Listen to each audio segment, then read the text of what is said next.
Thank you very much for the invitation to be here, and it's a great privilege to come. And I find myself rather surprised that I'm in Chile, but I am, and I'm here for the week thanks to my host. So I very much appreciate that and the opportunity to be here at a place that's really rather like my home institution, a place of teaching or of teaching teachers.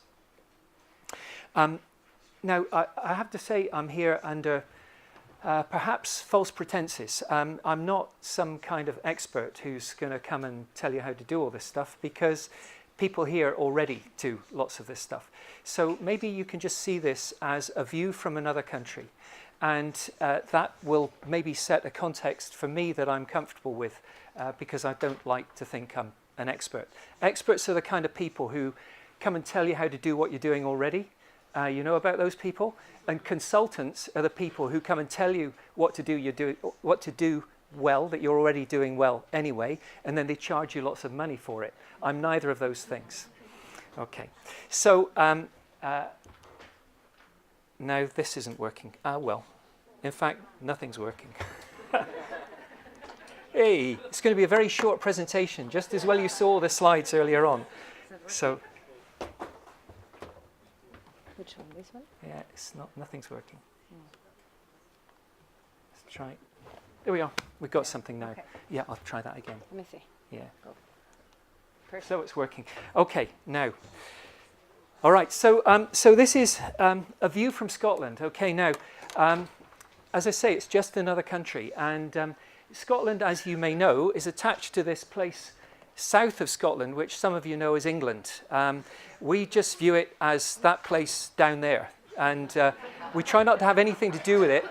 And in particular, we try to be different about what we do compared to what people in England do. And this topic today is something that is quite Scottish in the way in which we do things, a bit differently to England, but actually some of the practice is now reflected in England too. I'm still having a technical issue here because the screen's gone dark. Just give me a moment. Let's try that. Now, perhaps we'll see. Okay. It's not working again.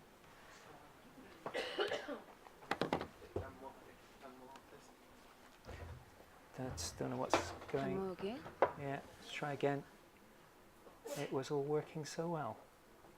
There. All right, now. Let me see if the clicker works. It's working now. Okay, well, let's hope that works. You know what happens? Every time these two people come on the stage, it works. I think they should come and do the presentation. So it's a view from Scotland. And so some of you will have been to Scotland. Some of you will know the images of Scotland in the way in which I know images of Chile. And of course, you know we have cities. I work in this one here in Edinburgh, and we have wild countryside. And I spend some of my time teaching in these landscapes. Now, you'll also be aware that there's a kind of story of Scotland, which is to do with whiskey and haggis and bagpipes and castles and Mel Gibson over here and even the Queen. But we're just a country like any other country that's got some cities and some landscape and a bit of history. But one of the interesting things about the history is that we had a parliament just over 300 years ago, and then it got closed down when we ended up in a relationship with that place south of the border. And now, 300 years on, in 1999, we had our own parliament again. Now, one of the things that occupies my mind is how will I keep the members of our parliament focused on important issues? And for me, outdoor learning for sustainability are important issues, but the whole idea of how you engage with the policy process is really important. And it's very easy to think that somebody else will do that. Well, they won't. And I always tell my students this. So that's the background. That's where I'm from. I work in a fantastic university, and it's a privilege to have the opportunity to think about these issues. And I'm going to talk to you today about a school of the future. This is a place that deals with education and pedagogy, and I want to challenge some existing ideas, received wisdoms about what schools are for. I want to talk about outdoor learning because that's what I've been asked to do, policy developments in outdoor learning in Scotland, learning for sustainability in Scotland and policy developments there, and then how you support teachers. So these are the sections. I'll speak fairly quickly because I've lost some time with this, but we'll see how it goes. So I don't know how much time you spend thinking about schools of the future, but I think the guide to the future is not one that we have in our hands today. I have two young people that I'm genetically connected to. Some people say they're my kids. I don't own these children, so they're not mine. But actually, I live in a house with them, and they're a bit bigger than this now. And when I became a parent, I thought, what will these children see in their lifetimes? They're going to live to beyond the end of this century. And if you think about the change you've experienced in your lifetime, imagine what these young people will experience. We have no idea how the future will be envisioned, and we have no idea how to prepare young people for that future, other than we'll kind of try and see if we can do the best job we can, which is all we can be expected to do. Now, I don't know whether you worry about the state of the world. I can't help but worry and be optimistic at the same time. So I think about global climate change and world population growth. I think about habitat destruction and biodiversity loss. I think a lot about these people down here. And often, I have to say, it doesn't help me sleep when I do. I think about this man over here, Mark Zuckerberg, and the fact that Facebook have got material and information on all of us. I wonder how we're going to make sense of this and help young people to make sense of this. The thing that I worry least about is the financial markets, which it seems to me most people do spend their lives worrying about. Now, so what is a school of the future going to have to deal with? Well, I think we're already dealing with these things on the left-hand side. Literacy, numeracy, health and well-being, they're important. Academic subjects are important. But increasingly, we see in Scotland concerns about diet, obesity, physical activity, health, and mental health, especially of young people who are now being referred to mental health units in numbers never seen before. Why is it they're so stressed? Is it to do with the school? Is it to do with society? Is it to do with both? On the right-hand side here, there are issues that schools touch on, but maybe don't spend too much time on. Uncertainty issues. We can't know stuff, so how do we prepare young people to deal with uncertain knowledge? Complex issues, interdisciplinary issues, social, political change, all these other issues down here, and in particular things like wicked issues, you know, things that are so complex that we need to be really smart not to understand them, or to know that you don't understand them. And fake news, as we keep being told. How do you negotiate this as an adult? How do you help young people to negotiate these things? Well, one thing is pretty clear to me, is that the past doesn't really help us with the future. I love this Russian proverb, the past is unpredictable. You can always kind of come up with a reason why in the past things were beautiful and wonderful. Well, they weren't. And we have to find ways of moving forward from our existing ideas of how schools operated and operate today. Now, this French cartoon I love because it was produced in 1910 and it was a prediction of the school of the future. Right, 100 years on, my son walks around like this with headphones on, okay? Information is fed electronically into the schools of our country and yours too. This was prescient. But do we need books now? Really? Do we need books? Do you love books? I bet you do. I do. But actually, what's the point of books when you've got one of those? I bet you've all got them. One of these things you keep in your pocket that you... Right, so if I said to you, here's a bunch of questions here, and I'd like you to find the answer to one of these things, how quickly do you think you could give me the answer? All right, pick anything. How soon could you give me an answer? And how would you get the answer? If I said, what are the key ingredients of whiskey? Something that's important to me. How would you find out? Yes. And you'd have the answer like that. Okay? Kids know how to find knowledge, to find information. We do not need to give them knowledge and information anymore. They can get it through their phones. We just don't want them to use their phones because we think when they're in class, they're checking up on whether or not we're telling them the truth or whether we know what we're talking about. Now, these are just kind of some things. There are things that we could research and find out more about. But if you asked a child of any sort of age from about 4 to 18 what the best mobile phone rates are in Chile, they would tell you straight away. and they would have got this through their phone. If you ask them who is selling your profile, your internet online profile, and to whom, they wouldn't have a clue, mostly. The world is actually a hazardous place for young people, and we need to build the skills that allow them to find their way through this complex mess. Now, how does this relate to all the issues that I'm here to talk about? Well, I'd like to argue that reading, writing, and arithmetic are useful skills, but they aren't the fundamentals of what education should be about. Education is very easy to insist that children memorize things, that they acquire facts, that they obtain knowledge, but it's much more difficult to get down to these deep understandings of interpreting information to understand reality, which is why I'm making this proposition. Now, I don't know about you, but I admire the Finnish education system profoundly. And I'm very fortunate in having a very good friend, Irmeli Hallinen, who rebuilt the Finnish education system recently.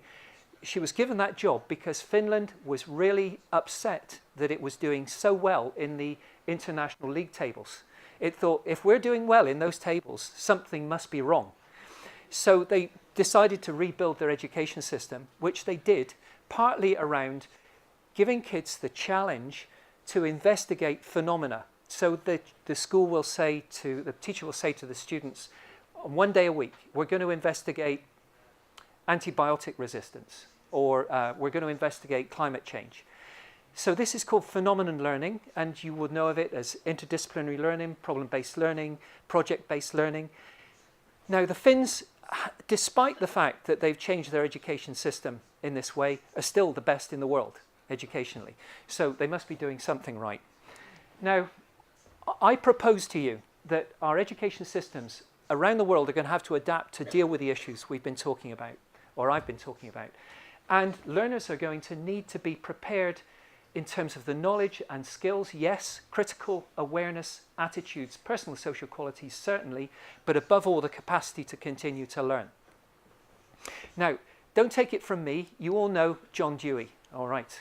Everybody knows Dewey, who's in education. And Dewey said lots of wise things, but he said this beautiful thing. You know, education isn't a preparation for life, it's life itself. Now, I get emotional when I think about that, because for me, that's why I do what I do. It's about life, it's about learning. If that's the case, and Dewey and I agree, I mean, we don't agree about everything, but let's assume we agree. If education is life, what should be at the core of our knowledge? If it's that important, and what does it mean for education? Okay, well, I'm here talking, so you can leave if you like, but I'm going to tell you what I think, all right? This is one of the very few exercises of privilege, I suppose, in my presentation today. I think we need to make sure we understand that we're dependent on planetary systems. We are a part of, rather than apart from the environment. If you're in any doubt about that whatsoever, hold your breath and see how long you'll survive. How long do you think you'll survive? How many minutes? About 4. Where does the oxygen come from? It comes from plants, okay?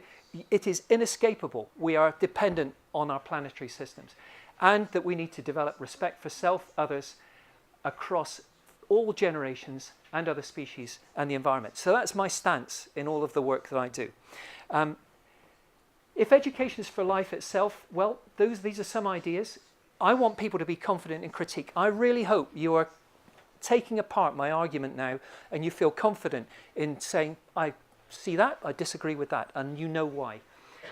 Learn how to deal with complex interdisciplinary issues, contribute to our own development, and pass on, if we can, a lasting legacy to future generations. Isn't that a good job to have? That is the best job in the world, if you have the opportunity to pass on a positive legacy to future generations. Okay, that's the rant over. Okay, I'm going to settle down a bit now. And so I want to talk to you then about outdoor learning. So how does outdoor learning relate to this?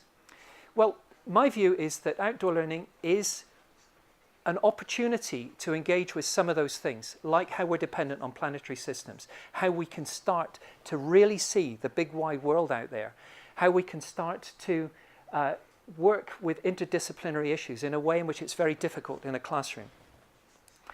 And the question that people always ask when you talk about outdoor learning, they say, why outdoors? Why do you want to educate outdoors? Now, this is something I've had to deal with for the last 20 years of my professional life, well, longer actually, and I've puzzled about it a lot.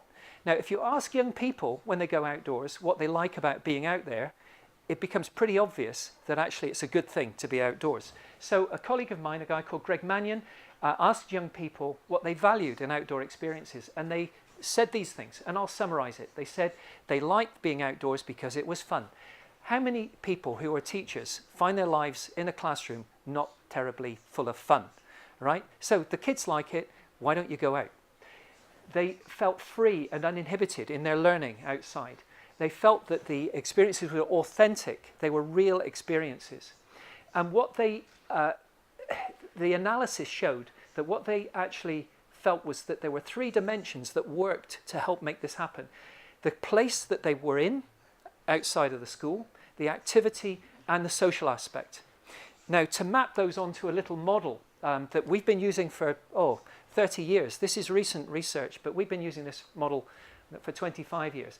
You have activity, place, and people. And this is a concept of outdoor learning which is well used in the UK. And we drew it up to explain that you can do physical activity, you work with people, but place matters. Okay?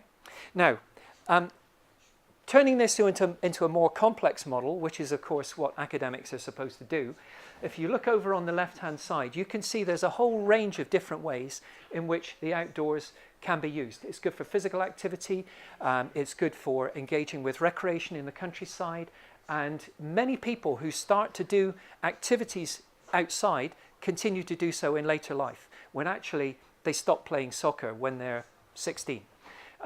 If you think about the personal and social elements down here, this is very heavily used in the UK as a means of helping young people to learn to communicate with their peers and develop their own sense of themselves and self-confidence. Now, for me, the biggest and most obvious rationale is the environmental one over here. All of these things, understanding the way in which the world works, essentially, is environmental education. But there's two more elements. Note that I've suggested it's in, through, this is about, and now I'm suggesting that for is sustainability education. In other words, we are at a point where we really need to be educating for a sustainable future. And in here, there's also this idea that health and well-being can be provided as a dimension by the outdoor activities and the environmental, or in outdoor activities in green spaces. Now, to make this practical for teachers, we came up with a model which said, if this is your classroom, all you really need to do is open the door. You just walk out the door, right? It's not complicated. And so a concentric circles model is the model we've suggested, which is out the door, what you can do in the playing fields if you have them, if you're lucky enough to have them, what you can do in local parks, what you can do on a day trip, and then what you can do on, say, a longer residential somewhere. And that's taken the heat out of it. Teachers are much more relaxed about the idea that they can do this outdoor learning because we've suggested that it's just about walking out the door. Now, try again. There we are. Now, there's lots of research, and many of you be interested in research. I'm not going to spend a lot of time on the research here, but I want to say a couple of things. First of all, you can trust me if you like, and we can skip these 3 slides, or you can say, we're academics, some of us, we want to know. Now, what I can tell you is we've done a lot of research on international reviews, on the material that we could find in so many different areas around the world on outdoor learning. But here's some recent Scottish research. The first one, in a study recently near Edinburgh, a 12-week program, 2 hours a week, 80% of the delivery in school grounds, not really going very far away, children gained an average of 6 months of mental arithmetic compared to a control group. Now, I mean, what teacher wouldn't want to be able to do that? The same was true to some degree of other forms of cognitive learning. A big study that we did of 150 teachers in Scotland in geography and maths showed that those teachers really believed their children could deal with interdisciplinary complex issues in ways that they absolutely couldn't from being in the classroom. And then down here, finally, a little study with children with additional support needs, where the children are taken out 1 day a week into a local country park, and they do various things in that country park. Those children, whenever they come back in the classroom, are calmer, and they are less disruptive in the class. And what's more, if you're a parent with children with additional support needs, maybe someone with autism, you will really, really love to know that they will sleep better once they've been out, rather than flick the light switch on and off, on and off, on and off, on and off for 4 hours in the middle of the night.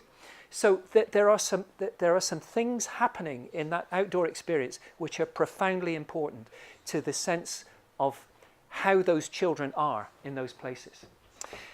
Now, there's lots more. And now, I can make sure all this information is available to you, so you don't have to read all this. But this is a big review that my colleague Beth Christie and I did. And we've produced these as research into action briefings for policymakers and anyone else who's interested. We've just been asked by the Scottish Government to rewrite these, so we're going to update them. But we showed that from international research, it helps children's development to be outdoors, supports learning in all aspects of the curriculum, and develops their awareness of environmental issues and improves their health and well-being. Most recently, and this is an important study because it wasn't me, it wasn't an educator who did this. This was a bunch of psychologists who are good at doing clever things. You know how those psychologists work. I bet you some of you are psychologists. They're always good at kind of making experiments seem really, really impressive, and they put numbers in them.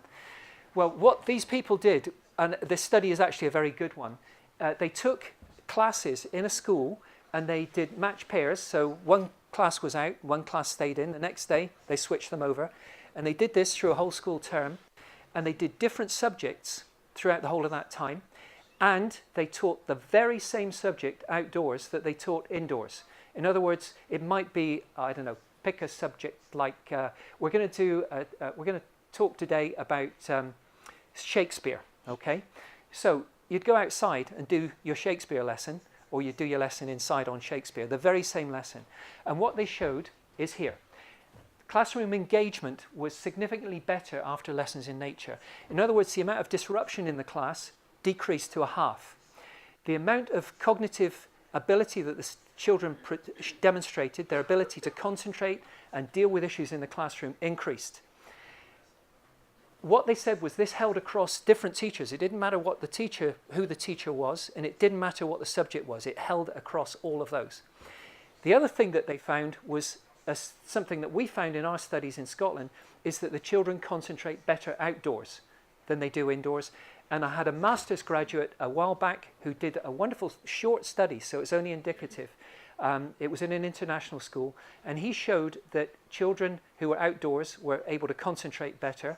And when they came indoors, they were able to concentrate better. But, don't tell everybody this, if you told kids they were going out, they concentrated better in the classroom, knowing they were about to go out. In other words, there was a pre-stimulus. So there is something about that outdoors that has so many different benefits. And it's a complex issue to try to understand, but believe me, the research is there. Please argue with me about this afterwards, okay? I'm just going to get through the presentation. Then you can say, that was rubbish, by the way, which is what happens in Scotland, okay? So some policy developments in outdoor learning. I'll need to rush through this a little bit, but I don't know how interested you are in policy, but we have a curriculum called Curriculum for Excellence in Scotland, and it's built around these capacities of learners. We want learners to be successful learners, confident individuals, responsible citizens, and effective contributors to society. We have subjects, but underpinning all this is how the children are, what we want them to develop in terms of those capacities. Now, this has been in force for about 10 years now, since its most recent review. And my colleagues quite recently thought, well, look, this is difficult to do in a classroom. How do you help children to become responsible citizens if they're always in a classroom? You know, they're not engaging with the real world. So this is a summary of a challenge that they wrote about Curriculum for Excellence. And they concluded that it's very hard to do Curriculum for Excellence unless you go out into the real world. Now, we have argued this to Scottish policymakers quite successfully. And you'll see here in 2010, we managed to establish a working group which produced this report, which is called Curriculum for Excellence Through Outdoor Learning. It's the only specific policy document related to outdoor learning and the curriculum anywhere in the world, as far as I know. So this says that kids have to get out. The policymakers have agreed that this is important. Now, this commitment has extended right through to today. It continues on and into the future. And I think you've heard that I've been involved a lot with Scottish politicians, and I continue to advise on these matters to Scottish policymakers. And it's amazing that they kind of get this. So this is outdoor nurseries, early years outdoors. Scottish government have given nearly $1 million US, only of course we don't deal with dollars, they're pounds, to this project in Scotland, helping to develop outdoor nurseries. Why have they done that? A, because it's effective, and B, because it's cheap. You don't need buildings. What you need are waterproofs, because it rains in Scotland, and welly boots. Okay, that's all you need. Then you just go out and do the learning outdoors. So this is now becoming a widespread phenomenon in Scotland. The Minister for Childcare and Early Years announced the money, but she was supported by the Chief Medical Officer, who made a very strong statement about how this was A, part of children's physical development, and it was important for their health, and B, really important for the nation to become a nation that is used to being in the outdoors, because we've lost it. So, to go back to my question, why outdoors? So many teachers have come to me and said, my head teacher says, why do I want to take the kids outdoors? And I can't answer him or her.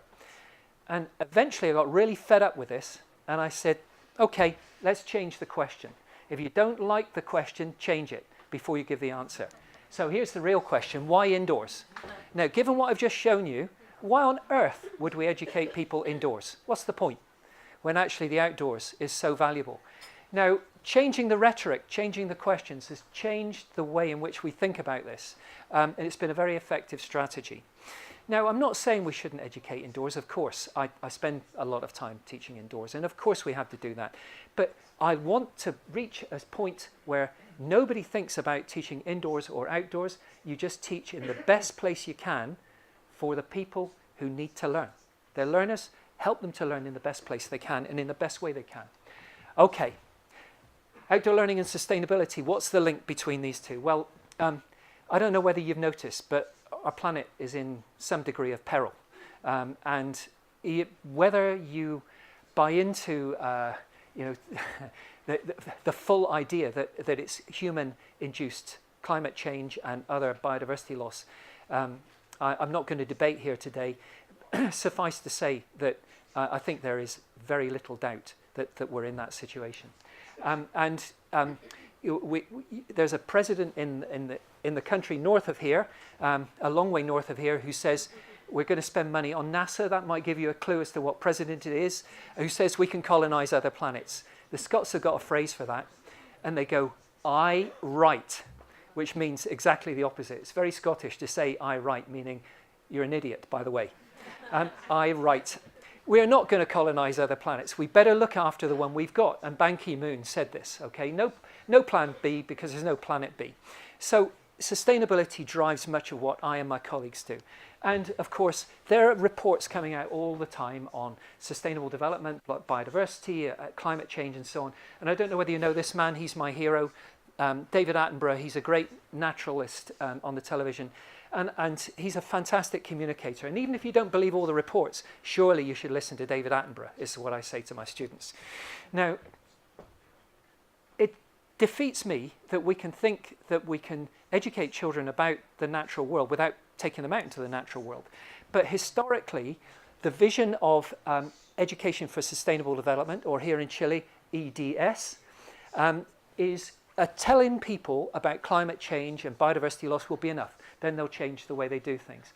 Well, it's not worked, has it, really? Globally, we're in the same place we were, if not worse, since we started the idea of education for sustainable development. This is often linked with global citizenship, caring about people in other countries, because, of course, climate change is most strongly felt in those countries. Again, it's not really worked. Now, I've wrestled with this a lot over the years. And a little while back, I came up with a kind of conceptual model, which is that I was convinced that we were lacking a connection to the natural world that allowed us to understand that there were consequences to our actions. I came here on a plane, all right? I know there are consequences to those actions. Why did I do that? Well, I said to Annie, if I'm coming, I want to do a week's worth of activity here. I'm not coming for one lecture, by the way. Make use of the time. And you know that you're having an impact. Okay, so I understand the consequences. So you make judgments. Every day you make a judgment. You make a judgment over whether you buy a coffee or whether you don't. So to live, I suppose, mindfully in this process. So this was a model I was playing with. And I still couldn't quite get through to people why I felt this was important. And then a very good friend of mine, an Australian academic, and I were working together on something, and he talked about an example of a way he used to help people to think of how important the natural world is. So this is the weather in Scotland all year round, okay? It's like this most of the time. So we have snowy weather in the winter and we have rain the rest of the year. So I'm trying to sell Scotland as a tourist destination. You don't have enough rain here? Come to Scotland, okay? So imagine, right, thought experiment. You are driving home one night in your ecologically efficient car. And as you drive home, you see a car broken down by the roadside. And it's pouring with rain, or it's, in Scotland, snowing. As you go past the car, you think, that person's in trouble. Do you stop? Do you always stop to help that person? Now, I'm going to ask you to do something here because you've listened for an hour nearly already, or 45 minutes. I want you to put your hand up if you would always stop when you see a broken down car. Who would always stop? Don't be embarrassed. You can keep your hands down. Okay. Right. Now, imagine this is a car that you sort of recognize as being possibly from your small town that you live in. You kind of, oh, yeah, I think I know that car. Who would always stop when they thought they recognized the car? Thank you, thank you. Oh, you Chileans are lovely people. In Scotland, we go, aye, right. See him, tough luck. Okay, now, let me take you to a different scenario. As you're driving along, this is somebody who lives in your street. You've never spoken to them, but you know they're from your street. Will you stop? Who's going to stop and help them? Yes? Oh, even more. Okay, right. Now, here's the real test. The last one is, it's somebody from your house, somebody from your family. How many of you will stop now? Oh, not so many. That's what happens in Scotland. People go, aye, right. So, if you want to transfer that to the issue of nature, you will never develop a love of and a care for and a concern for nature if you don't spend time in it. It's obvious, in the same way that you will with your family. It's a more intimate relationship. And so I've been working a lot with the idea of a kind of intimacy, all right? And when I talk to my students about, I want to talk to you about intimacy, they look, aye, right. So it's a kind of global intimacy where you care about nature and you feel differently about the natural world. We need to spend time in it. Now, my colleague Beth and I summarized this big research project by saying we can help people to do this by getting them out into the outdoors. Now, this is where things changed in Scotland, because we had all this stuff about ESD or EDS and global citizenship, and we said, no, this isn't enough. You need outdoor learning in here as well, because you need to spend time in nature, as I've just said. Now, this has been quite influential in changing the way in which we think about things. Now, it's become part of Scottish Government policy to do this, but again, just very recently, if you don't mind, I'll share a little story with you. And it's reinforced my sense of concern that nature is important. Now, you'll remember Rio, some of you were around 25 years ago, and if not, you have anything to do with sustainability, you will know how important Rio was. The World Congress in Rio de Janeiro, and it was the biggest conference that had ever taken place on the environment. Now, at the time of that conference, a group of academics got together and they said, we need to give a blueprint for survival for the planet. And 1,500 of them, 1,500 individuals, signed a declaration saying, you need to do something about this. Nobody took any notice. At least it seems nobody took any notice. But some of those academics who are still working today, last year, sent a message round across all the universities where they had any contacts in the world, and they asked, would we sign up to this new second warning to humanity? All right, it's pretty kind of dramatic, isn't it? A second warning to humanity. You better get your act together now. Now, they asked for people to sign, and there were 15,000 signatories at professorial level at universities across the world, including about 40 Nobel laureates in there. I signed this, and you didn't know I have a Nobel Peace Prize, but hey. So, no, I signed along with some of my colleagues.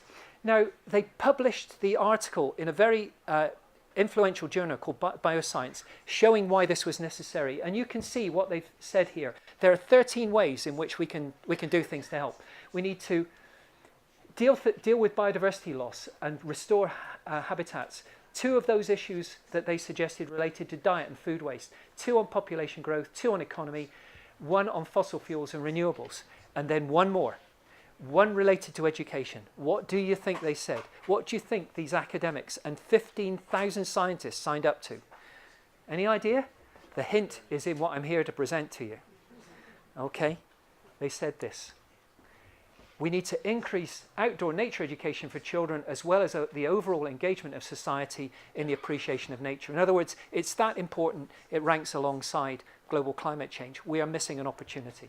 Okay, so policy developments in learning for sustainability, I've alluded to them already. This will be very a quick run through. Suffice to say, Scotland's a small country like Chile is in terms of relationships with people. Yours is long, ours isn't. But we talk to each other, as I know you do. And so to develop the policy in learning for sustainability in Scotland required the work of non-governmental organisations, a ministerial advisory group, which I was involved in. I was asked to chair that group, the teaching profession, and a United Nations recognised centre that we established in Scotland and higher education, places like yours. We worked for a year for Scottish ministers and produced this report, which was the report for the One Planet Schools Advisory Group. Why one planet? Because the schools in Scotland are using 3 planets worth of resources every day. So how do you reduce your resource use? How do you get kids to take these things more seriously? Well, this report is, you can get it off the web, it's still available, 2012, and it was, it of course had to have a definition, but the definition came from the term. The term was learning for sustainability that we adopted, and the definition of what we were talking about here was this at the bottom. But I don't want to read it out, but I will say that it has a specific mention of values, attitudes, knowledge and skills, and taking decisions. It's about an active process. And it said, this is the model. This is the model that we're going to use. So pretty much uniquely in the world, Scotland has outdoor learning as part of its vision for learning for sustainability. We presented this to Scottish ministers, and in December 2012, in March 2013, the Minister for the Environment accepted all 31 recommendations, including these five headlines. Number 1, all learners have an entitlement to learning for sustainability. All practitioners, school and education leaders should demonstrate it in their practice. All schools should have a whole school approach. All school buildings, grounds and policies must conform. And there should be a strategic national approach to this. Well, I was at that meeting and we'd worked hard for a year. And when the minister stood up and announced it, I nearly fainted because I couldn't believe he was going to just say, we accept all this. Why did they accept it? Well, I think they're good people in government. There are good people. I met one of them here in Chile yesterday, clearly a good person, and you probably have others. And there was an element of trust developed between us and the minister. And whenever I talked with him about these things, I would never ask for money. That's the key to getting politicians to support you. Don't ask for money. When they've committed, you then say, well, Minister, wouldn't you like to? Now, alongside this, we had the teaching profession involved, and the General Teaching Council of Scotland, the professional organisation, adopted learning for sustainability into its professional standards. In other words, all teachers now have to adhere to this model of a set of values, a sense of leadership. In other words, walking the talk, really, being the kind of person that you want the pupils in your school to say, that's a good person who does what they believe in, and learning for sustainability. So that's in the professional standards. Now, as all this was taking place, around about 2015, a significant year, of course, the UN came up with these. Now, you'll be familiar with those. I bet you most people on the streets of Edinburgh, Glasgow, and any Chilean city you like won't know anything much about these Sustainable Development Goals, but politicians do. And so we used the opportunity to say to politicians, right, okay, see this one, SDG 4, quality education. You want quality education? Okay. How are we going to deal with this? And so we started talking about education generally. In Scotland, most of the kind of literacy and numeracy is well and good. But what are you going to do about education for sustainable development? SDG 4.7 says that we must include education for sustainable development, sustainable lifestyles, etc.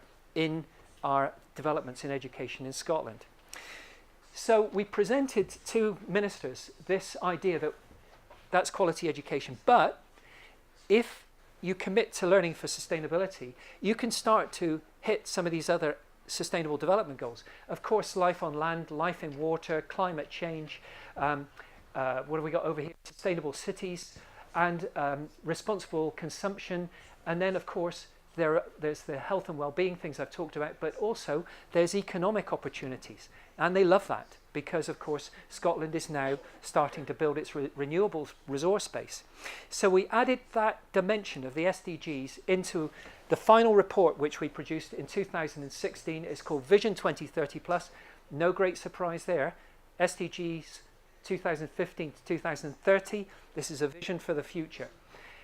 We submitted this to Scottish ministers in March 2016, and 2 weeks later, I had a phone call from my main contact in the Scottish Government, and she said, you won't believe this, but the Ministers for Education, Sciences and Scotland's Languages, the Minister for Environment, Climate Change and Land Reform, and the Minister for International Development and Europe have signed this report.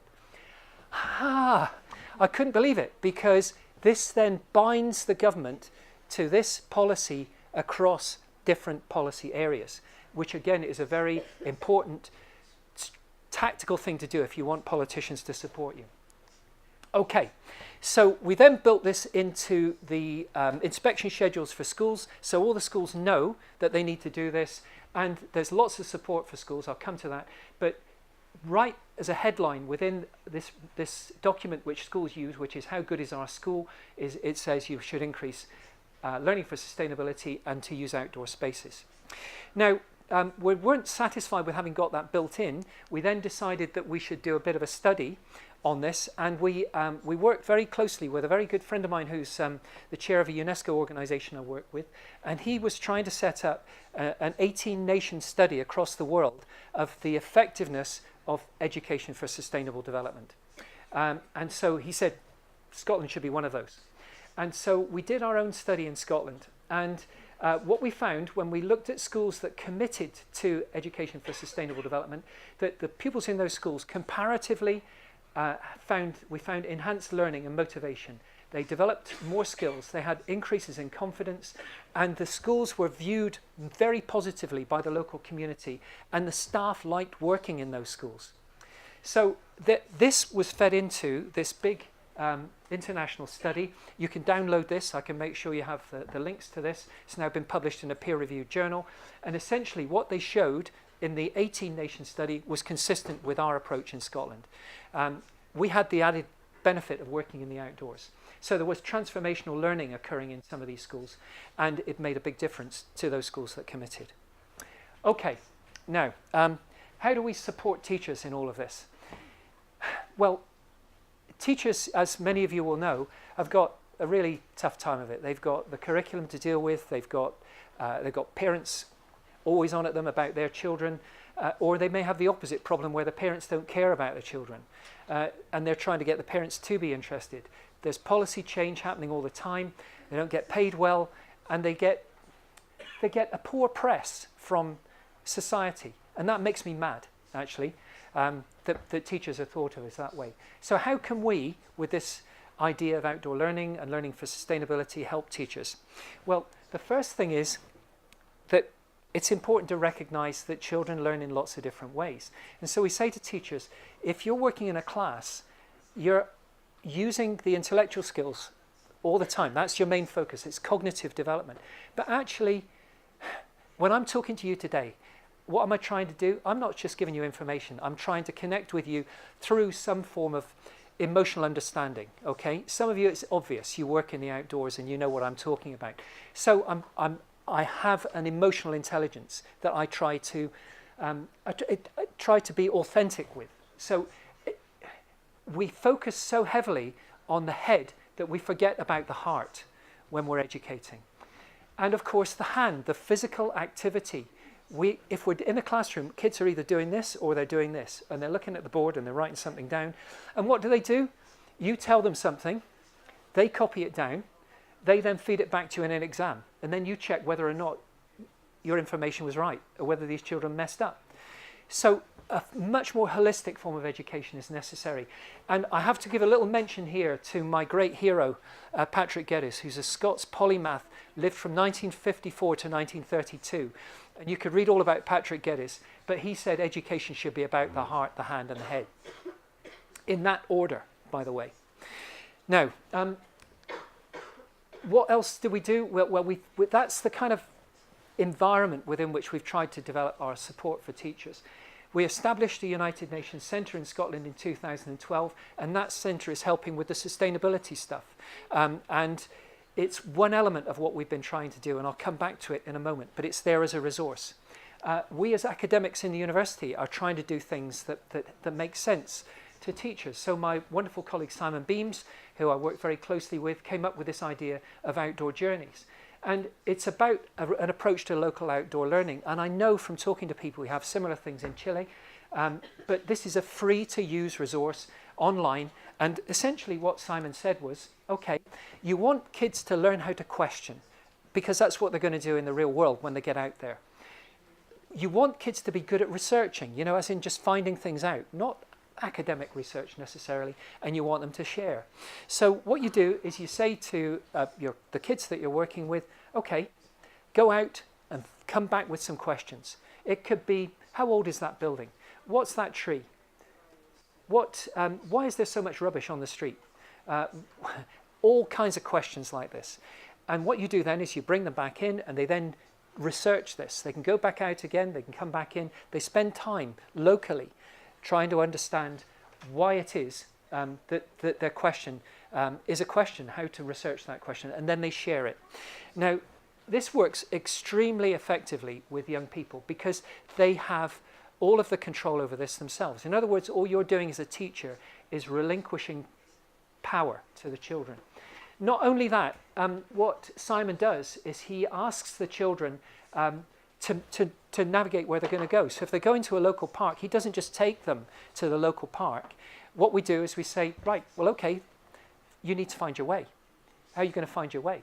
And so the children have to come back with, right, well, okay, well, we are going to find our way. Well, I'm not going to show you. We're going to that park. You're going to have to find your way. What do you need if you're going to the park? What are your primary needs? Well, if we're out for a couple of hours, we might need a drink. Okay, well, you take responsibility for that. I am not going to make sure you've got a drink. You'll go thirsty if you don't bring a drink with you. Okay? My care only goes so far. You look after your body. And then the idea of managing hazards here. We do not talk to children about risk. You know, this thing about stranger danger, you know, everywhere you go, somebody's going to abduct you. Well, that doesn't happen. It's a vanishing rarity in Scotland. You know, you are not going to die from going to a local park and catching some terrible disease. You're much more likely to get hit by a car on your walk to school in the morning. So what you do is you say to the children, all right, what do you need to think about when we're going to this park? What issues come to mind? What, you know, see that Pete Higgins, he will wander off. Okay, well, you need someone to look after him then. What are you going to do about that? Oh, well, Sophie's Pete's friend. Sophie can look after him. So you get the children to take responsibility throughout the whole of this process. It has a much greater effect than the teacher just saying, let's go out and let's do this. Now, there's a colleague of mine in Scotland, she's an independent person, an ex-head teacher, her name's Juliet Robertson, and she's producing books on how to do guides. We don't do how to do's, but she does. So there's lots of useful resources you can get. And I hesitate to mention this, but I suppose I better had, because we wrote a book about this. And so it's called Learning Outside the Classroom. Now, I'm not trying to sell the book to you, but you can buy it if you like. And I really, really am not. Because my daughter, who was aged 11 when this book was published, I brought the book home and I kind of left it on the table, where everybody could see it, walked away, just paid no attention to what was going on in the kitchen, just kept looking every now and again. And eventually my daughter picked up the book and she looked at it. I thought, oh, that's great. She's looking at my book. I'm so proud. It's fantastic. And she looked at me and she said, to be honest, and I don't want to hurt your feelings, but I started reading this and I stopped after the first paragraph. It was boring.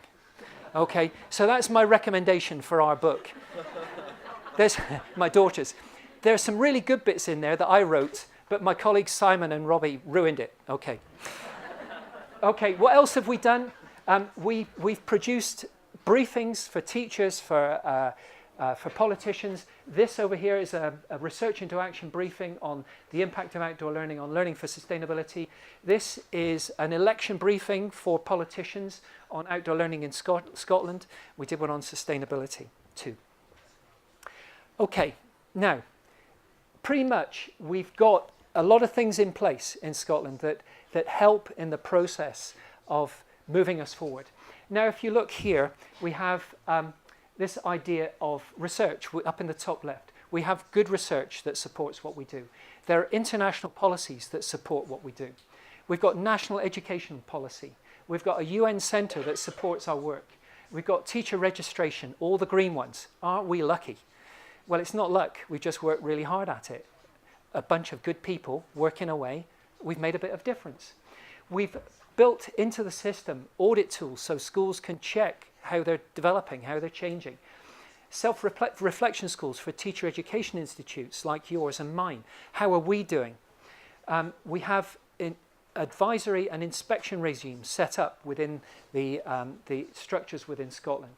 And then over here, we are trying to work with teachers who are already in post in their career-long professional learning.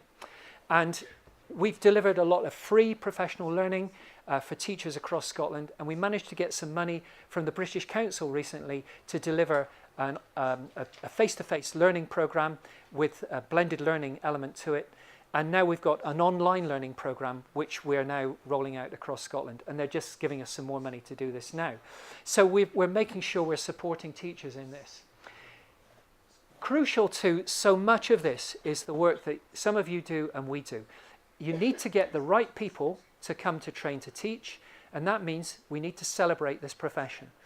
You need to help them to do these things and make sure that they don't feel it's threatening, and you need to help them to realize this is so important and can help them to be really good teachers if they engage with the young people in the way in which they can do through these processes.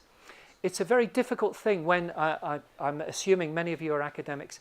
The pressure is to write peer-reviewed papers. It's always more pressure to do this. But you have to try and find a way if you want to keep the system moving forward. Now, my final comments are relate to this quote of George Bernard Shaw. Have you come across that before? Those who can do, those who can't teach. Oh, what a terrible, terrible thing to say. Now, it's supposed to be a joke. And then some people turn that joke into those who can do, those who can't teach.